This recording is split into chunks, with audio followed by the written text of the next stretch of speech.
Hi, I'm Cam. And I'm Sophie.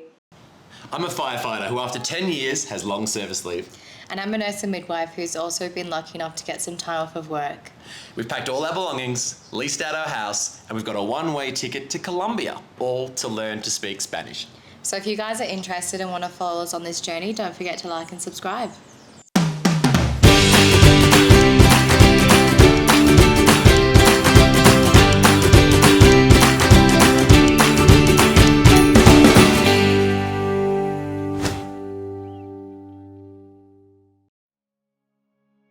What are we doing? So we are. I guess the main to thing Colombia. is, the main thing is we both always wanted to learn to speak another language, and we kept putting it off and putting it off and putting it off. And one of the beautiful things about my job is I love it, and it's such a great job. It gives me a lot of time off. However, it is a bit of an anchor to our state, so it doesn't let me travel a lot. It doesn't let me move between states. Won't let me move internationally. It's kind of just keeps you in your own state.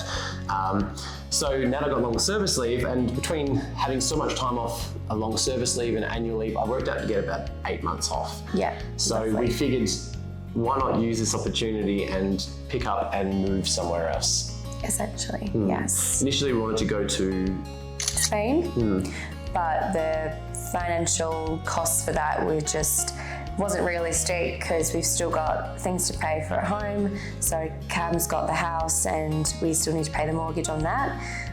So we needed to look somewhere, and some of Cam's friends have been traveling around quite a bit, and they mentioned South America and Colombia specifically.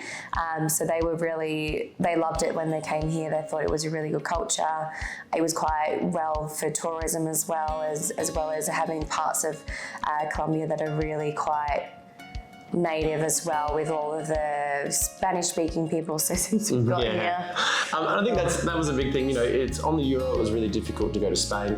I had people with glowing reviews of Colombia, and specifically Medellin. We'll get better at that.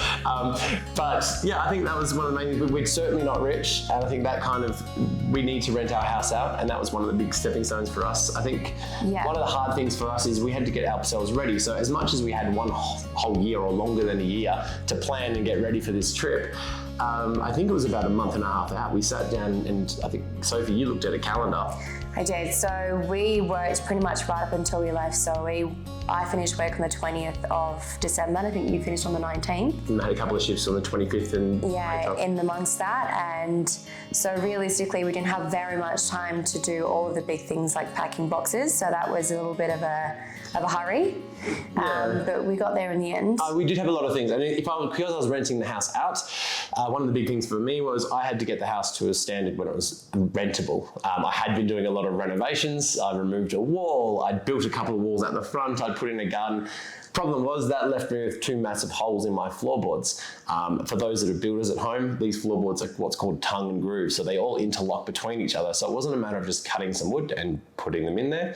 I actually had to go through, cut individual lengths, remove individual lengths, cut individual lengths, and then I had to cut the groove off the back of them and I had to wedge them in, and it became a big ordeal. Then I had to shore them up from underneath if they weren't connected properly. So as someone that's not particularly handy, that became quite difficult. I had to reconnect skirting boards, and that was just the start. Obviously, we had to pack bags. Yeah. Organise visas, making sure all of our flights were all ready to go.